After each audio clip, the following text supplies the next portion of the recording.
कहाँ एरर आ रहा है? एक तो पहले लेग स्पिनर पे पूरी बात होगी, फिर ऑफ स्पिनर पे कहाँ एरर आ रहा है कि हम अब्दुल कादिर जैसी क्वालिटी का, उनका अपना बेटा भी उस क्वालिटी का नहीं है, अब्दुल कादिर जैसी क्वालिटी का लेग स्पिनर नहीं बना पा रहे? देखें, मैं आपको एक बात बताऊं, जब 90s में हमने भी क्रिकेट शुरू की तो 90s के इरा में के अंदर अब्दुल कादिर साहब का एंड हो रहा था और मुश्ताक भाई का शुरुआत हो रही थी अर्ली 90s में। तो मुश्ताक अहमद आए उस वक्त पाकिस्तान के लिए बड़ा परफॉर्म किया उन्होंने, बहुत लंबे अरसे तक खेले और एक नो डाउट बहुत बड़े लेग स्पिनर थे। प्रॉब्लम देखें 90s में जब हमें याद पड़ता है, हम जब खेलते थे तो कैंप्स लगते थे, टैलेंट हंट कैंप्स लगते थे हम्म। जिसमें हम बैट्समैन, बॉलर्स, स्पिनर्स हर शहर में लगते थे और वहां से प्लेयर्स, बच्चे पिक किए जाते थे अंडर 15 के।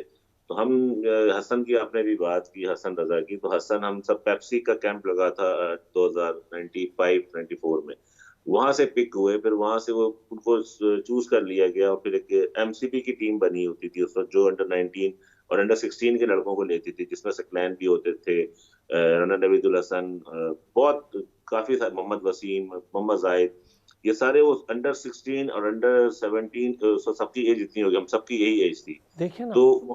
वहां से पिक होते थे, जो कैंप लगते थे उसमें जो एसोसिएशन होती थी, केसीसी हो हमारी लाहौर की, लाहौर रीजन की हो, तो फिर वही लड़के वहाँ अपने अंडर 16 कराची रीजन के लिए खेलते थे, जोन के लिए, डिस्ट्रिक्ट के लिए खेलते थे।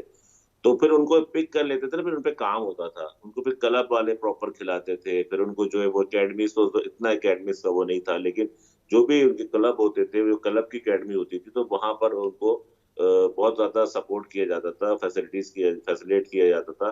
हमारे यहाँ से मुझे याद है अली हुसैन रिजवी हमारे साथ अंडर 19 खेलता था, लेग स्पिनर था, काफी एक टेस्ट खेला पाकिस्तान के लिए, लेकिन उससे ज्यादा मुश्ताक भाई खेलते थे तो उसको मौका नहीं मिला। अब देखें, इनको चाहिए कि टैलेंट हंट प्रोग्राम जो होता है पीसीबी का, वो चाहिए कि वो करे और छोटे शहरों में जाए, बड़े शहरों में हर जाए, हर जगह जाके पर्टिकुलर स्पेशलिस्ट लेके जाए जो कि सिलेक्ट करें, चूज करें ऐसे प्लेयर्स को, लेग स्पिनर्स हो जहां मिसिंग हो रही है ऑफिस।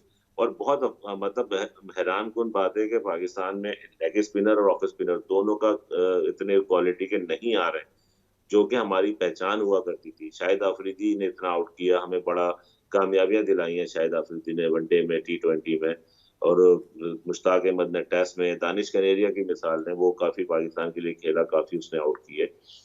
मतलब अब ये कि इनको चाहिए जो डोमेस्टिक में सर्किट में जो भी लड़के हैं जो लेग स्पिनर जो खेल रहे हैं या ऑफ स्पिनर खेल रहे हैं, उनके ऊपर प्रॉपर जो स्पेशलिस्ट है ना पाकिस्तान में लेग स्पिनर बॉलिंग के, जो बड़े कोचेज, बड़े प्लेयर्स हैं, बड़े कोचेज हैं, उनके हवाले किए जाए, पूरा एक बंच बनाया जाए एज अ लेग स्पिनर का, जितने 8, 10, 20 जितने भी हैं शहर पूरे पाकिस्तान में, उनको पिक करके उस एनसीए जो हमारे हाई परफॉर्मेंस सेंटर है, कोचिंग सेंटर है, वहां पर रखा जाए उनको, उन पे काम किया जाए, ऑफ स्पिनर को लिया जाए।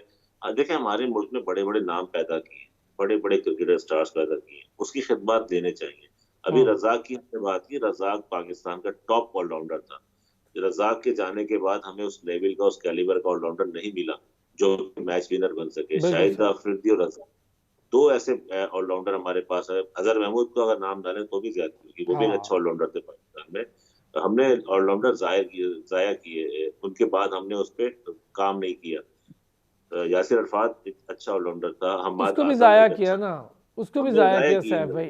उनको हम यासिर अरफात को या हमाद आजम को, ये पाकिस्तान के लिए खेल सकते थे लंबी क्रिकेट। या हमने अभी एक नाम मेरे जहन में नहीं आ रहा, आमिर आपके यामीन। पिंडी, आमिर यामीन। आमिर यामीन, आमिर यामीन मुल्तान का है लड़का, वो भी मौका नहीं मिल रहा।